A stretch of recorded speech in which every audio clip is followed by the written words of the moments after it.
Yes, people, welcome back to the channel. Good evening, good morning, good afternoon, wherever you're listening around the world. Welcome back to the channel. Myself and Lee here to talk all things Arsenal.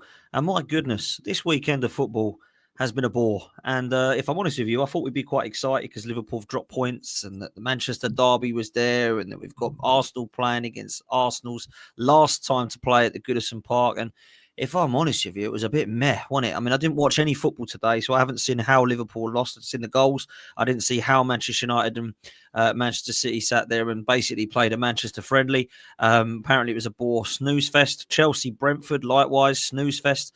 Tottenham have relegated to Southampton, snooze fest. And the season is panning out to be pretty much done and dusted already. And it's not one that we remember very much indeed. Big up to everyone that's here nice and early. Make sure you hit the like and the subscribe button. We're going to talk about Arsenal and Everton first. Before we do that, I want to say, Lee, you were there yesterday. And both sets of fans, Everton and Arsenal, were probably the highlight of the whole afternoon, to be honest with you, because on the watch along at AFTV where I couldn't really hear. All I could see would see. I watched it back and it was phenomenal for a good friend of ours, of course, Kevin Campbell. And if I'm honest with you, it's two sets of fans that I have nothing but admiration for in terms of how they have dealt with this news. We see quite a lot when sad news happens, when we lose people in life. You normally get a silence, you normally get an applause, and then everyone's forgotten about it and you move on. There's been 4 or 5 at least things that both these clubs have done throughout the last 6 months that have really made me feel proud for both Everton and Arsenal supporters. And it must have been good for both sets of fans to come together yesterday, mate. Yeah, brilliant tribute, brilliant everything. And you're quite right. Arsenal Football Club, Everton Football Club, shown their class since the passing of Kevin. I don't think it's no secret to say that it was his 2 favourite clubs, you know what I mean? Like the one that he supported and the one that he fell in love with. And do you know what? I get it with Everton. I wholeheartedly get it why he had a love affair with Everton. Like, you know, it's just a magnificent football club. Very, very down-to-earth people, friendly, love their football club. Feeling for him a little bit because we've been there, damn, like losing Highbury. They're all looking forward to the new stadium. It's not going to be as quiet as what they expect it to be. I was sort of saying that to a few of them yesterday. But it's an old ground. It does need going. And I was sad to leave there. You know what I mean? I was one of the last to leave the ground yesterday, like, because I was looking at all the different places that I've been. I'm fortunate I have to have a bit of hospitality over the other side one time. So I looked at where I was sitting there. You know, like a couple of my mates are big Evertonian fans, where they sit. I was looking at that, and yeah, it was a real emotional day for me, really. I see Harry, which is obviously Kevin's brother. They were giving out awards at half time, which was really, really good. This is very prominent. This is for me, like. And the just talking about the Goodison Park at the end of it. I had to meet me mate Steve. I was going home with him yesterday, and he was in the Liverpool car park. So as you're cutting through the park, if you get to a certain height, you can see the the Everton ground and the Goodison sign. And I just looked back at it, and I took a photo of it, and I just sort of stood there for about a minute just looking at the ground thinking, wow, the next time I come out, it won't be here, like, you know. Yeah. And that was it. But it was a difficult day for me because obviously the last time we went up, we had that fantastic time, didn't we? In the Winslow. I'm honest with you, I wish I would have probably gone up now, but the timing just killed me, if I'm honest with you. The 12:30 kickoff was a it killed me. And just great memories of, you know, we've done the walk where Kevin got mobbed that time, and it took us about half hour going. So I sort of done that walk. We was right by the stadium, where we were staying, and I had a little walk past there at night, you know, and you know, believe it or not, the Winslow's not open Friday night. I thought I'd pop in there for a pint Friday night before it weren't open, like, you know. It was just opens obviously on match days now, I suppose. you know, walk past there and people coming up and saying hello and everything like that. But to get into the ground and then 9 minutes gone, as the Arsenal fans were singing Super Kevin before the 9 minutes, and then the whole crowd just done it. You see that picture of him walking around the ground as well. And it was just very, very emotional. I felt I had to take some sort of video footage of it as well. Yeah. I just wanted the memory of it, like, you know, and so it was a big thing. And I'm not gonna lie, Dan. I went past the fan zone. We went there one time where Kevin was, you know, being the guest there, and it was all a bit emotional for me, like, you know. I feel cheated. I feel cheated that he's gone. Because he would have been very, very much part of all of these last few games at Goodison. Like, you know, he definitely would have been involved in this one. And I'm pretty sure he would have been involved in the you know, the last game sort of thing. Do you know what I mean? So just feel, you know, that's how I feel. But it was great. It was, I'm glad that I went there. I'm glad I never missed that game.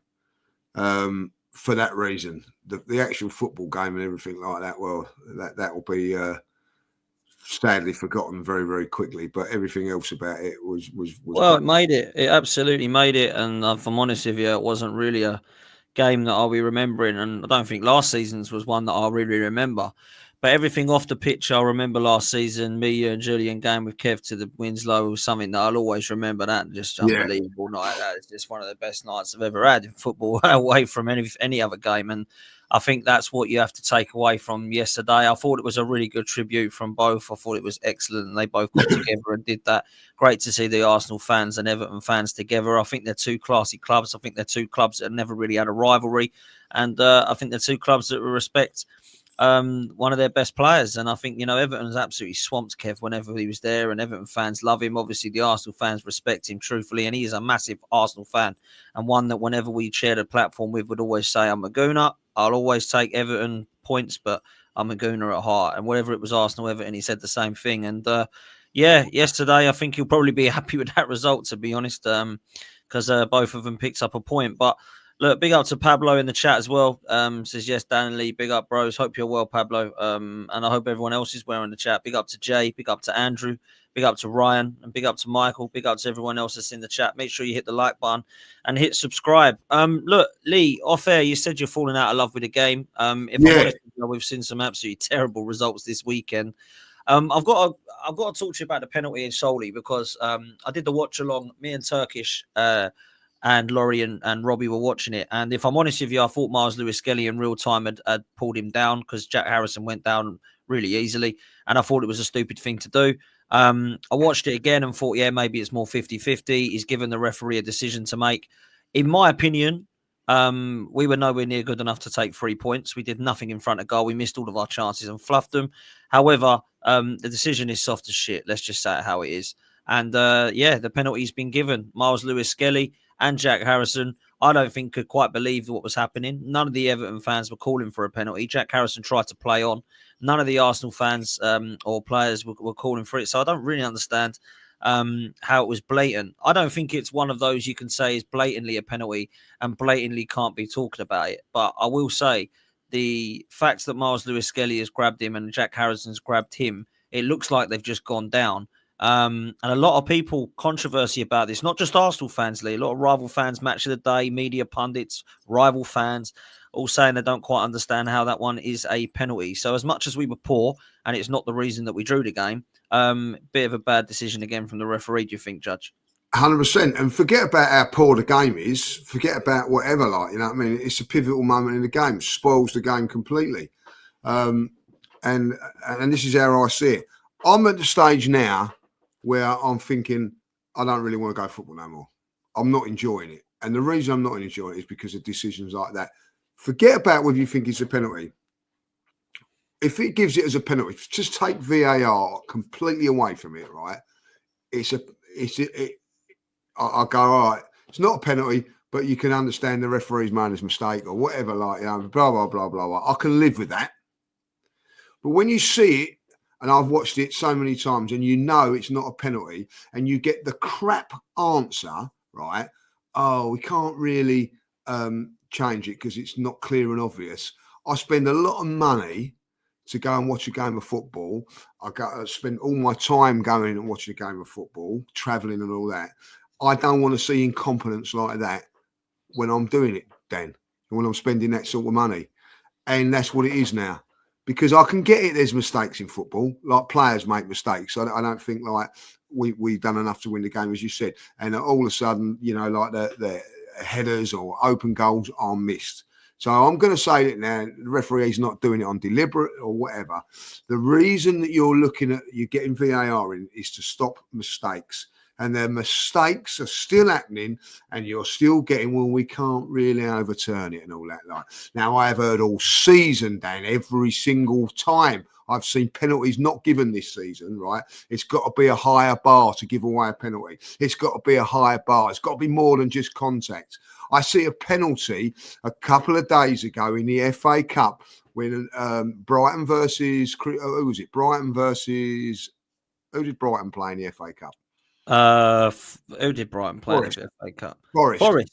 And he flips over, he touches on his head. The referees give the foul. Why did VAR overturn that? Because in my eyes, there wasn't enough evidence to turn around and say it was not clear and obvious. So they've done it there. Why have they not done it yesterday? And there is my beef in 1 week, Dan, right? That they give one, and they turn off one, and they turn over one, and they don't turn over the other. It's exactly the same thing, right? I'm looking at it at the game against the Forest one. I think, yeah, it's harsh. It's a penalty, but it should be overturned. When it gets overturned, right, I'm going, yeah, probably got the right decision. Even though the rules say that it's not, they got the right decision, right? Yeah, and this one here is never a penalty in a month of Sundays. If there's anything, it's outside the box, and if anybody's being fouled, it's Lewis-Skelly's being fouled. Now I will say this: he's a little bit wrong side. It's not the first time that he's been a little bit wrong side, and he is get a little bit of experience and getting caught out a little bit, right?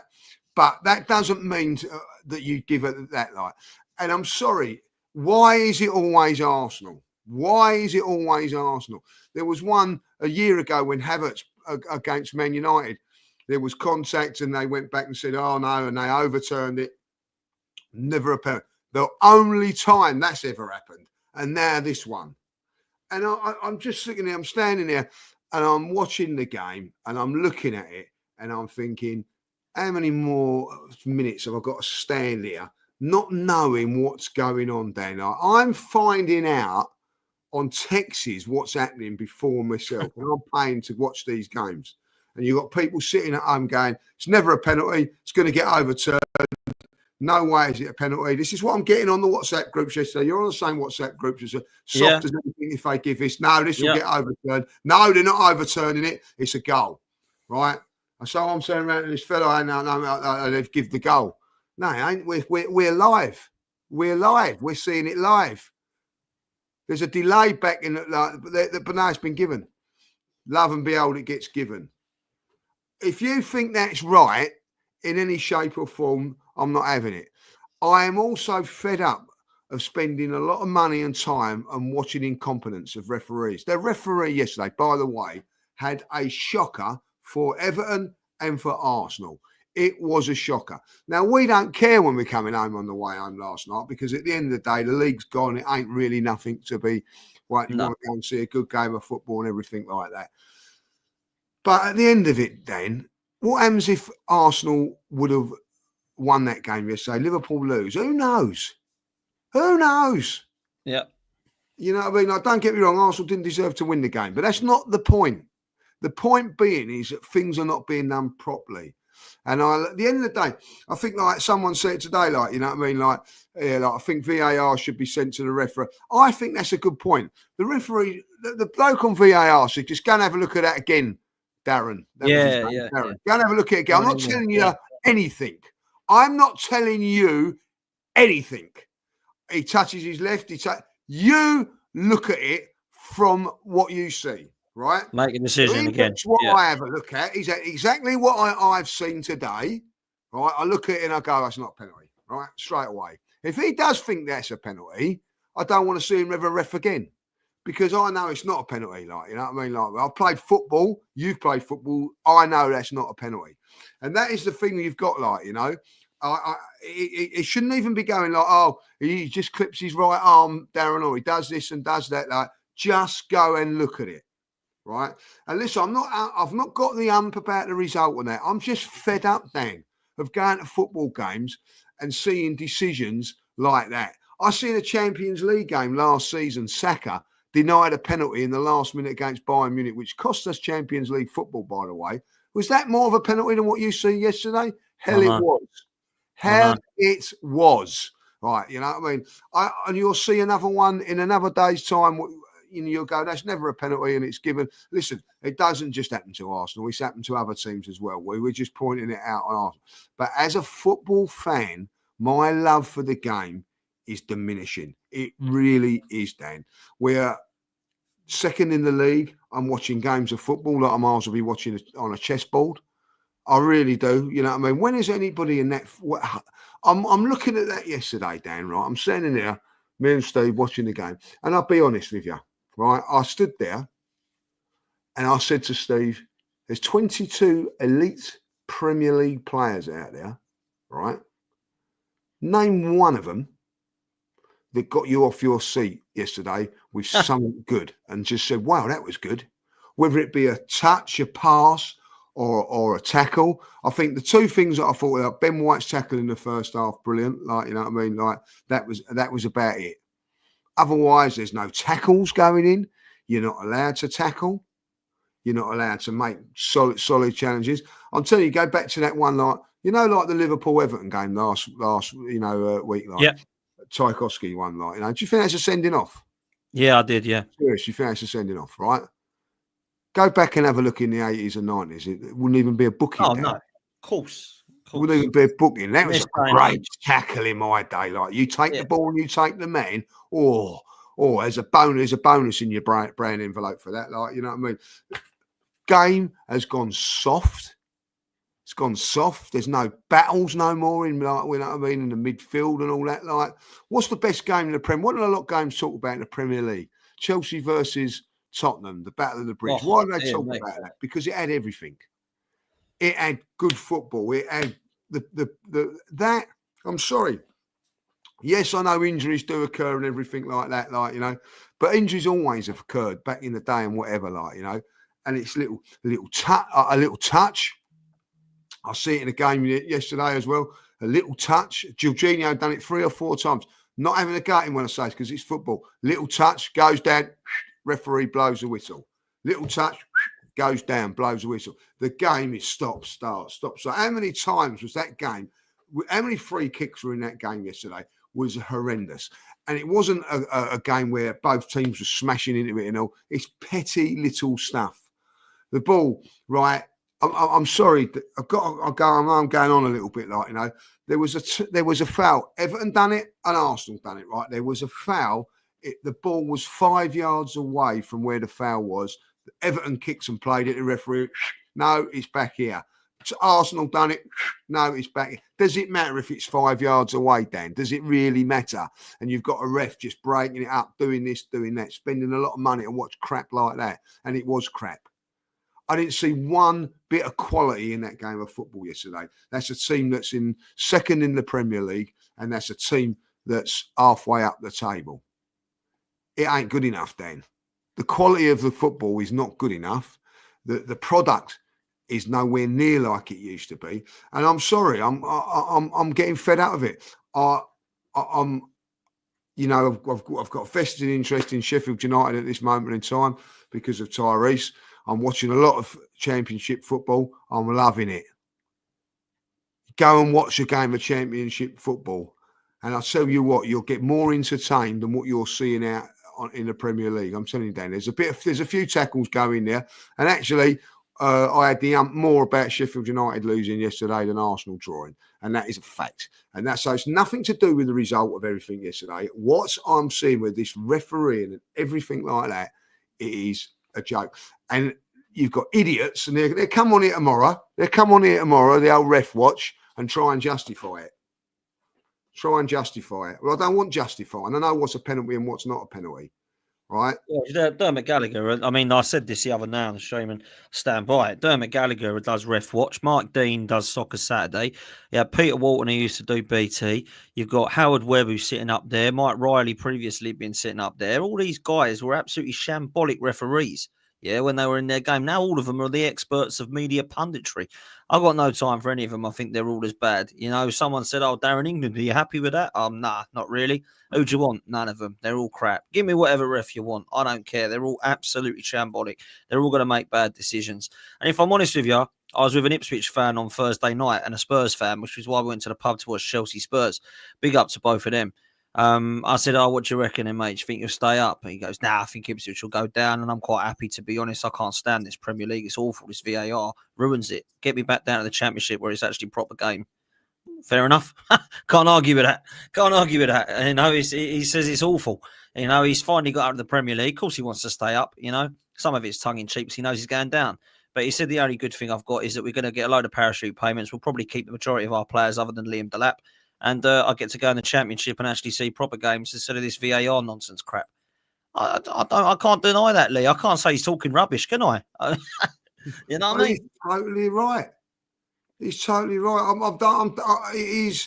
I'm getting fed up with going to games. You know what I mean? Like I've already said I'm not going a couple of games to the end of the season. I'm not bothering no more. Like, and listen, it's got nothing to do with Arsenal not doing well and all that. Listen, do you know what? I'm going to say it now. Right, we'll either get stuffed by Real Madrid in week, or there'll be a controversial decision, like there was in the last game against Bayern Munich, that will see us go out. Either or. You know what I mean? Like, I'm sorry. He blew up, and he realised that he got that wrong and all. I'll tell you what. And listen, if you spoke to Everton fans, they'd be moaning and groaning about him as well. And they were. Don't worry about that. Like, you know what I mean? He was poor. He's poor on both sides. I'll tell you what. All right, I'll tell you this now. Trossard should have been sent off. Yeah, right kicking out. Yeah. Right at the end. Now it's just sending off. Didn't even get a word. Didn't even get him a word with. Didn't get him booked. VAR didn't get involved. Right? There was one the other day. I'll tell you what, in the incident, right, you work this out, Dan, right? Work this out. Ben White ended up on the floor, right? And VAR booked their mate. Where's that coming? I thought they only get involved in sending offs. So why has he gone over there and booked whoever it was? I don't know. You tell me, you ask me. These are the questions I want to ask these idiots on Sky. What are you doing? Or the bald fraud. That's what I'm going to call him, Webb. I want to ask him that. Silly little questions like that. The influence that these idiots have on winnings and points is incredible. And then you get someone like Mikel can't come out. He can't come out and say nothing. If he comes out and says something, they're getting back next week. I'll tell you this now, really. I've got to be honest with you, right? Is there a I don't know. You tell me. Is there something, because people are saying it, they've got it in for Miles Lewis-Skelly. These refs now. Have they or have they? I don't know. I don't know. Is there an agenda against him because of what happened last time? Like, is there an agenda against him after what Oliver done to him the other game? It's an agenda on Miles Skelly, not an agenda on Oliver. You know, I've had enough of it, Dan. I'm not worried, but I don't. You know, you'd be watching another game here. I'll tell you what. I sat there. I watched Arsenal versus Fulham. Bored out of my own nut, right? On the Tuesday, I went and played my cup final Wednesday, and then I thought, I'll tell you what. I'll sit in, chill out, and watch Chelsea versus Tottenham. Chelsea squad didn't even get up off my seat. Didn't have the energy to break wind because it was that fucking crap. Poxy game of football. Why are all these games poor? And it's not just Arsenal. I'm talking everybody. I haven't watched no football today. I'm not wasting my time. It's bad enough watching Arsenal at this moment. I'm watching other teams. Oh, it's been the worst Premier League season in terms of quality that we've seen for a long time. Probably in my time, to be fair. I've seen some bad seasons. Remember Leicester City winning the league and everyone was bad that year, and fair play to them. Liverpool, fair play to them. They've got unbelievable points tally, even though they lost today. But I'll say two things. I think the quality is absolutely embarrassing, if I'm honest with you. I don't look at any of the teams around. Look at the strikers in this league. Manchester United used to have the likes of Cantona and Ruud van Nistelrooy and Rooney. They've now got Xerxes, Garnacho and Højlund. Arsenal have always been built on unbelievable strikers. The reason we all at my age grew up winning and seeing strikers was Ian Wright, Dennis Bergkamp, Nicolas Anelka, Thierry Henry, Kanu, Wiltord, Van Persie, and even of recent times in the last few years, Aubameyang. Now we're sticking Marino and Havertz up front, right? Then you look at Chelsea. They've got Pedro Neto playing up front or Nkunku, yeah? Manchester City got Haaland and then nobody else. You've got Liverpool at the moment who don't really have a number 9, but they're winning the league and walking the league. Jota's playing, but he's made of glass. You've got Spurs who've paid 65 million for Dominic Solanke, who hasn't scored in about 4 months, I don't think. Yeah. This is absolutely abysmal. And I can look now and I can name you Crouchy, I can name you Darren Bent, Agbon Lahore, Emil Heskey, Dion Dublin, Les Ferdinand, and that's without naming Shearer, Sheringham, Wright, and Andy Cole. Yeah. There's just rolled off my tongue. 10. There's more. Fowler. I've listed loads. Yeah. How many are you getting now? Collymore. How many are you getting now? Oh, we got Harry Kane. Oh, he's injured. Right. Oh, shit. What do we do now? What, one striker? And now we've got to play Watkins, or we've got to play Solanke, or we've got to play Tammy Abraham or Liam Delap. What is happening here? Where's the players gone, mate? And that's just not in England, by the way. That's across Europe. I see it the other day, Instagram bloke. He was going, right, let's compare the 90s and the 2000s to the current people now. Francesco Totti or Ollie Watkins? Really? Zlatan Ibrahimovic or Darwin Nunez? I mean, what is going on here? Where the hell has everyone gone, man? You can name the strikers. You can go, oh, Isak's one of the best. Let's be real. He is. But he wouldn't, in the 90s and the 2000s, Isak wouldn't even get the top 10 in the world of football. Let's be real. What a quality player. Everyone wants him. The talent pool has completely gone. Yeah. The tactics are boring. Football is very robotic now. Yeah.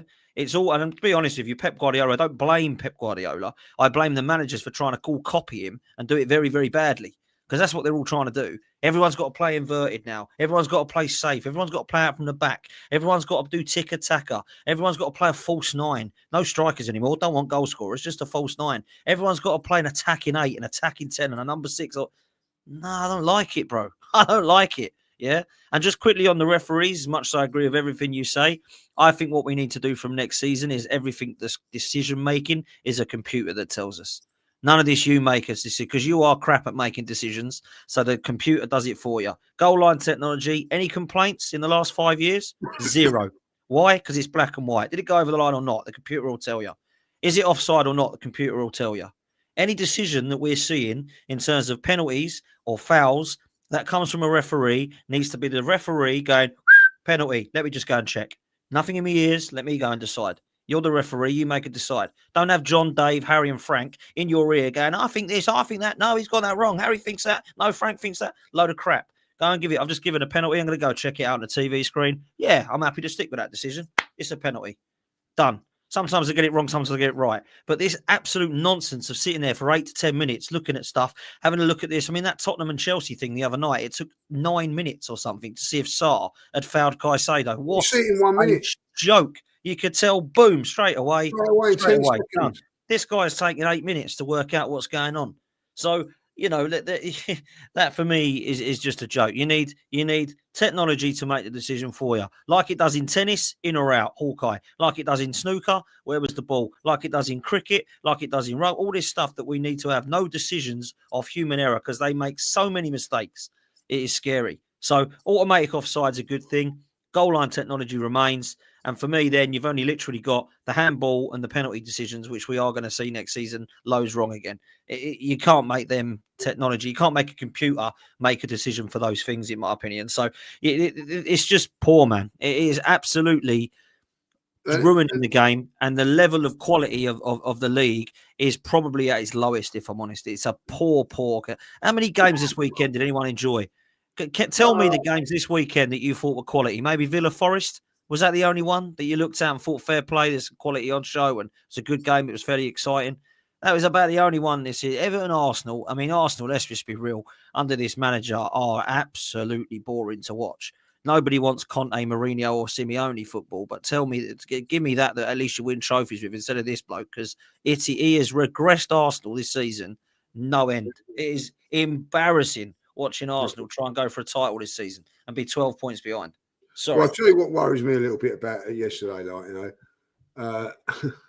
he brought Martinelli on Saka and the game got worse, right? What did Saka do in the game? I don't know. It didn't look like he maybe even tweaked the hamstring or whatever. I don't know. He didn't look right. Martinelli did look very, very good. I have to say that. What's happened with Wanyeri? What has happened to him? You know what I mean? Has Mikel overcoached him already? And taken out his flamboyancy. Sterling has probably his best 45 minutes in an Arsenal career. Not going mad about it, but it probably was his best 45 minutes. He's hooked. Over my dead body, he turned around and says he's giving up the Premier League, and then he makes all those changes at half-time. It was a real... We got worse. He brought Saka and Martinelli on, and we got worse. Well, I thought it was decent first half. I actually said we played quite well in the first half, and it looked quite good. But the second half was just back to how it was. Pass. And one time we did get in with, I thought was a lovely, lovely move involving Martinelli and Tierney.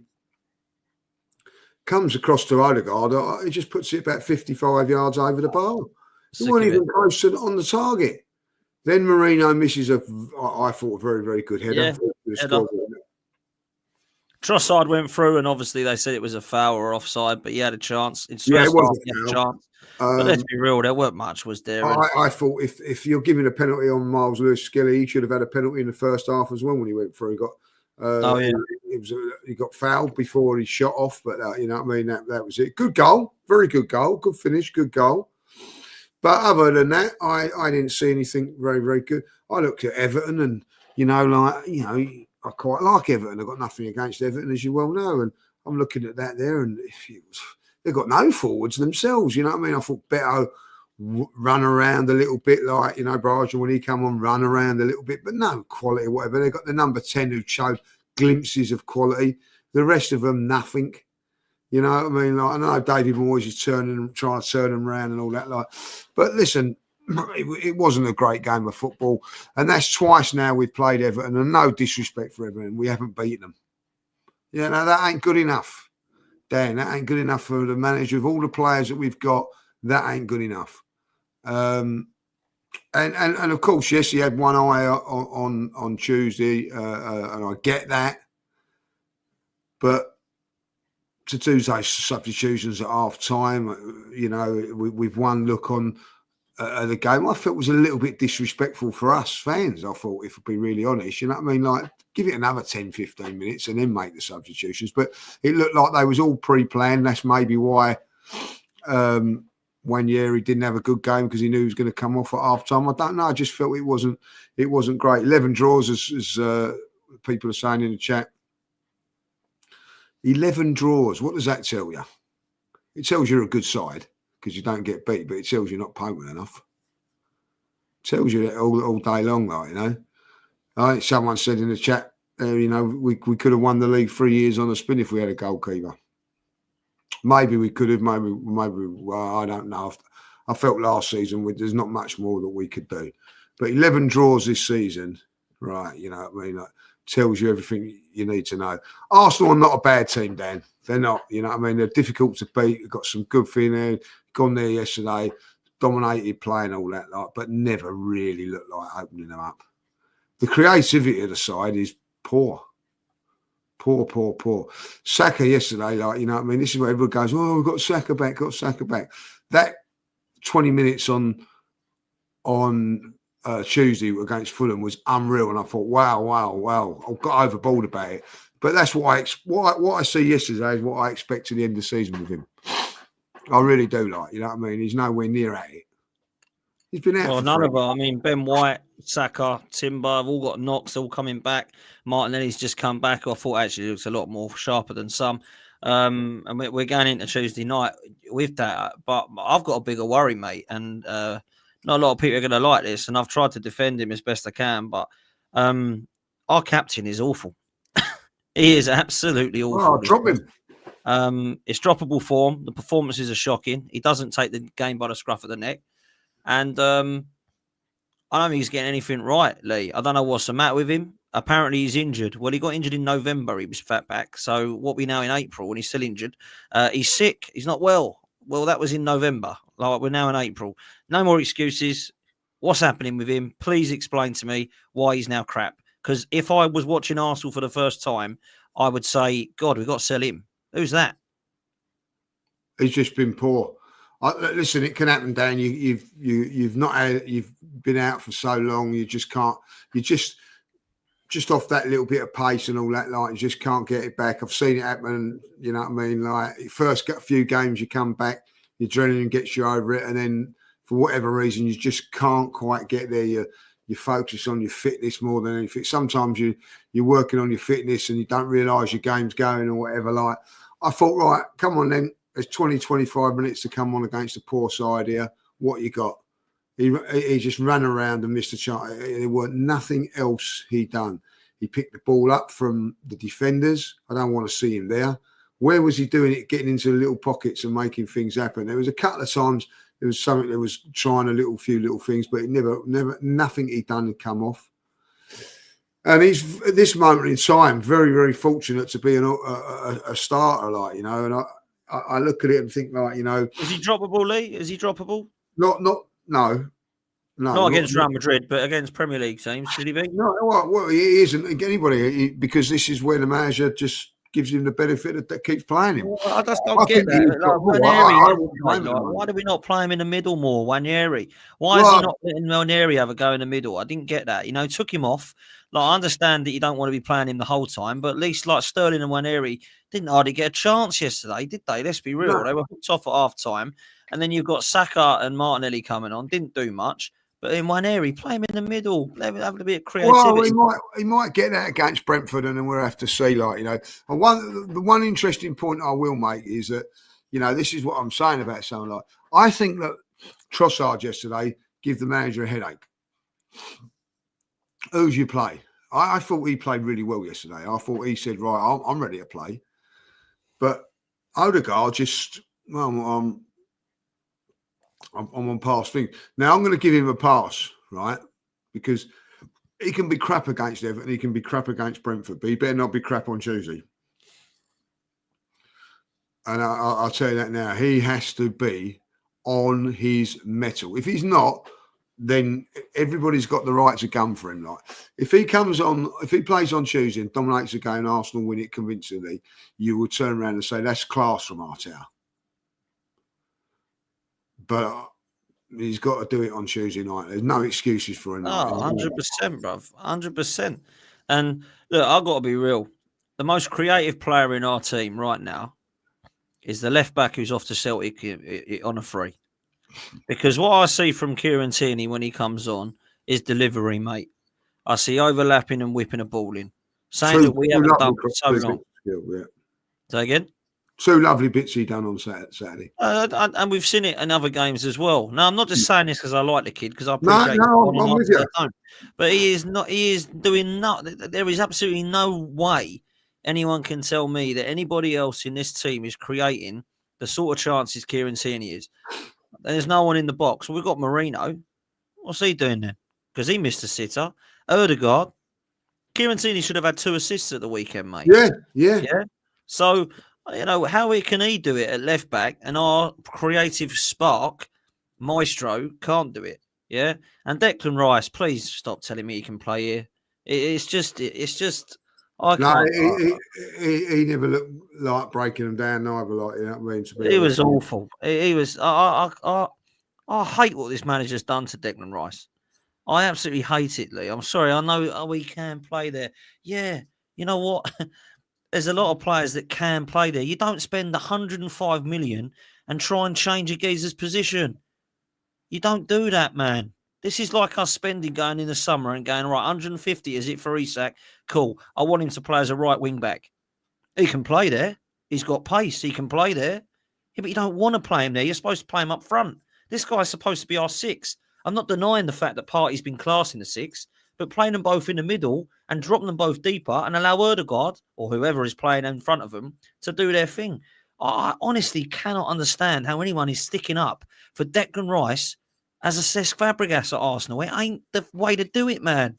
I get sick and tired of people that go, well, he's brilliant there. No, he's not. West Ham are howling. Lawless is like, oh, he's done well to mess him up. We're all howling. How have you give us 105 million and you're playing him there? This is hilarious. Arsenal were regressing with him. Decline Rice. I can't have no defence, Lee. I can't go, you're talking crap. He's been brilliant for us. No, he hasn't. He's been one of our worst players this year, in my opinion. Declan Rice and Ødegaard are right down the bottom when it comes to performances. And I love Declan Rice, one of my favourite players. But I hate him in this position. On the ball, like trying to run it, it's awkward. I think in that position against Real Madrid, you'll see a better player. I agree with you. He struggles when it's against low blocks. Struggles. I see that yesterday. I had a good watch of Declan Rice. I'm actually looking at it and thinking, do you know what? I'll have a good look at it. There's no pressure on it in that role, and he against the low block, I think when there's a little bit of space, you can run in and do certain things with the low block. You've got to be able to beat players a little bit.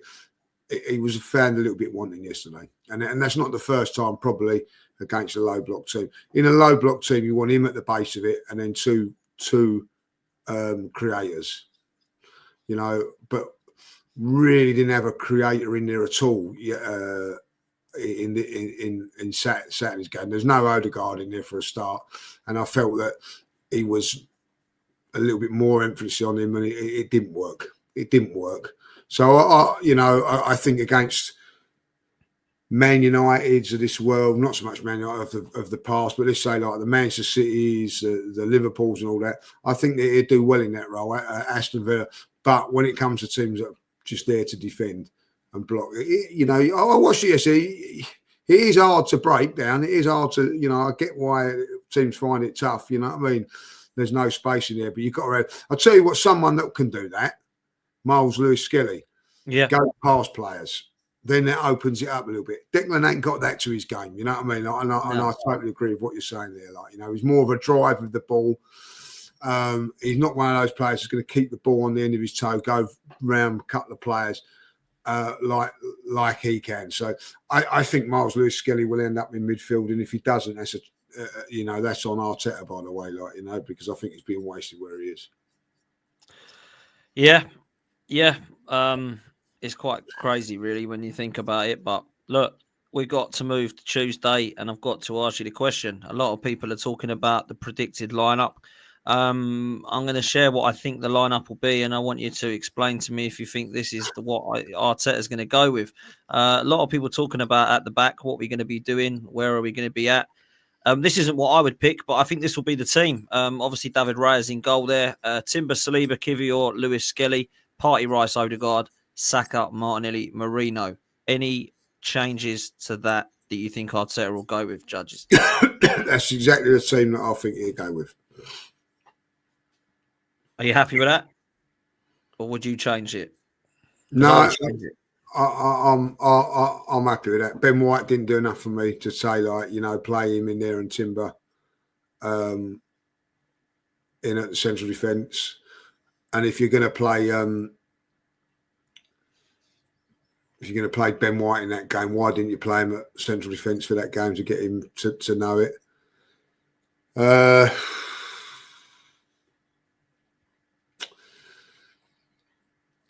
I think Trossard may deserve a shout up top, if I'll be really honest. If I'll be honest, if I had a choice, I would probably go Martinelli down the centre, Trossard, and maybe them switching over a little bit, like if I had the thing. But I think Marino will go up top. He's looked better in the last few games. I thought he done okay yesterday in midfield as well. It's just weird that he played in midfield and now he's going to go back up top, you know, and then Trossard, I don't know. Like for me, I think Marino will start up top, but Trossard could do, or Martinelli through the middle and Trossard left, but I just don't think that he will because he hasn't tried that against Everton. Well, I personally would play Ben White at right back, Timber at centre back, with Saliba, and then left back Lewis-Skelly. And I know that's harsh on Kivior, but I've seen less mistakes from White and Timber than I have from Kivior. I've seen too many mistakes from Kivior against teams like Fulham, West Ham, Forest, and United, and City, and even Leroy Sane absolutely skinned him last time he played in the Champions League. I think this could be a torrid time for him against Mbappe, and obviously Vinny and Junior and Rodrigo. So for me, it would be that, but I don't think he will go with that. I think this will be the team that he goes with, and I don't know. I think maybe Ben White centre half instead of Kivior, but listen, Kivior done okay yesterday, like, but as you say, he had nothing up against him, like nothing at all. So it'll be interesting what he goes with, like, you know. But I've been very, very impressed with Timber at right back, if I'll be honest. Oh, superb. So I've got to say that if Ben White does come in, it is at centre half rather than central defence. I'd rather keep Timber at right back. I just think he's been awesome there, like, you know. The other shout is to play Kieran Tierney in there at left wide defender. He won't do it, but you know, I do like the way he defends and everything like that. That ain't going to happen. So to me, it's a choice between Ben White and Kivior. Like, you know, I just don't think Ben White looks quite sharp enough yesterday, Dan. That's my only concern. Yeah, look, he did lose out. He did lose out a couple of. I didn't think he was shocking, but he did lose out a bit, and maybe he's just brushing off the cobwebs. But Kivior worries me, mate, if I'm honest with you. And Real Madrid worry me, but I want to ask you, should we be worried? Because the last 6 games, they've won 2-1 against Rayo Vallecano. They beat Atletico Madrid on penalties and weren't very convincing. They only just scraped past Villarreal 2-1. They just scraped past Leganés 3-2. They drew 4-4 with Real Sociedad and beat them in the aggregate score. And they lost yesterday to Valencia at Bernabeu 2-1. So they ain't flying through. They ain't smashing teams. They're conceding a lot of goals. Is there a chance, Lee? Oh, of course there's a chance. You know what I mean? It's football is football. You know, anything can happen in football. We have to take that and understand that can happen. The other thing I look at that is that maybe that game against Valencia, you know, they've got one eye on Arsenal, right? And they have. You know, this is a big time, but they had a chance of really winning the league. That game might mean that they don't win the league. But they've been ready for this game and they'll be sharp and ready for it, like, you know. So, but they've not been in great form. They've not been in great form. And there's sometimes like, how can I say it? Like, their front three has had a little bit of petulance towards it. Little bit of arguments in there, and it's not been plain sailing for Real Madrid this season and for Ancelotti. There are lots of contend with, a lot of little things going on. First 20 minutes, if we are on top, we've got to score. And when they have their spell down, which they will have a spell, we've got to defend properly and not make mistakes. You know, we should have been over the hill and far away against Bayern Munich last season, but we wasn't. We was 2-0 up. Or no, 1-1. Do you remember was it 1-0 when Ben White missed a unbelievable chance to go 2-0 up and then they go and score, like, you know. So when we get those chances, we've got to bury them, you know. And but listen, it's not going to be easy. It's not going to be easy. I don't think it's going to be a game that we're going to enjoy because I think every time they go forward, they're going to look like they're going to score. So it'd be very interesting. I think the thing that's going to be interesting for me is how they set up. If they set up and we all know Ancelotti's a good manager. For me, if I'm them, I'll say, right, let's sit in a block and just pick them off. That's what I would do. But I don't know if that's in their nature. We'll have to wait and see, you know what I mean? But I current form in this game probably goes out the window a little bit. But I always do think you need to be in some sort of form. You don't want it in your mind that you're not quite at your game. So I do think Arsenal got a chance, but I'll put it this way: if we walk out in the Emirates and we've not won the game, you can forget about it. Arsenal have got to be at least one goal up in the next game. You go in there.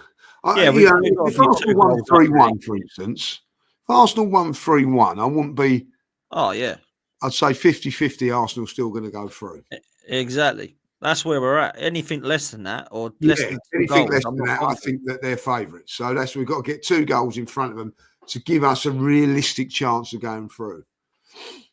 Anything other than that, then it's Real Madrid. So that's going to be hard to get, though, Dan. You know what I mean? To beat Real Madrid by 2 goals. And that's what we're going to have to do. We are. We really are. And I hope that we can do it. It's going to be tough. It really is. It really is. Hassan says, Lee, are you available on Tuesday? We could use you up front. Now, look, yesterday, Robbie was really going in on you, mate, about your goal. Oh, no, I mean, I was trying, me and Turkish were trying our best. Yeah, you did. I did. I've seen it. I'll thank you both for it on Instagram as well. Like, you know what I mean? So thanks for that. But he was saying it's blatantly offside, he said. Blatantly offside. And, which it wasn't, like, you know what I mean? Like, and, they put a line in it. Ryan put a line in it, like, you know what I mean? It's about as bent as a 2-bob note, you know what I mean? It was really funny the way. And it's really gone into me, like, you know what I mean, about it. Like, I couldn't believe it. He wants you to give them a trophy back and everything, he said. Yeah, well, that's how much he knows about football. It was a semi-final, so don't say I can give the trophy back, you know what I mean? So, it was nice to score in the semi-final. So we won the final on Wednesday. We've got another final at the end of the month, and we've got a semi-final on Wednesday night as well. So I'm not available. I've told Mikel that I've got to rest up for me semi-final on Wednesday, like, you know. So it could be a good week or it could be a bad week for me, like this one, you know what I mean? So hopefully, like, it'll be a very, very good week. Let's hope so. Isabella says, who do you think will start up front against Madrid? I think it would be Marino. Do you think it would be Marino or Trossard, Lee? I think it will be Marino. But it's very, very harsh on Trossard after that performance. Very, very harsh.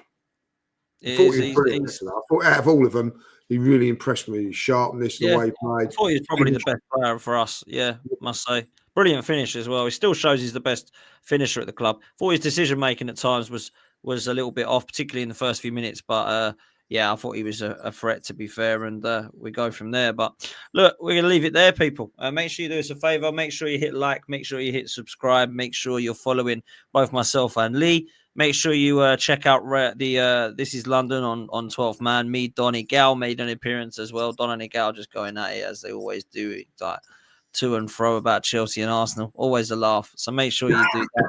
And Lee, I'll let you see us out, bro. Yeah, not just, if you ain't doing nothing on Wednesday, I think Matt's asking. It's at Glaxo's in Weir. That's semi-final. It's an early kickoff, 6 o'clock, like, you know. It's apparently on TNT Sports, this one. I don't know if it is or not, like, you know. There's a rumour it is. That's why it's the early kickoff. But, now, listen, enjoy. Real Madrid. I'll say it again, Real Madrid. We only played them twice before. Only ever once, and that was at Highbury. It's something to really look forward to. Enjoy it. I'll tell you what, even if you don't, the sun's out, enjoy the weather, and you never know. This time on Wednesday, we could be saying, Mikel, what the hell? You've gone and done Real Madrid 5-0. That is incredible. Have a good night.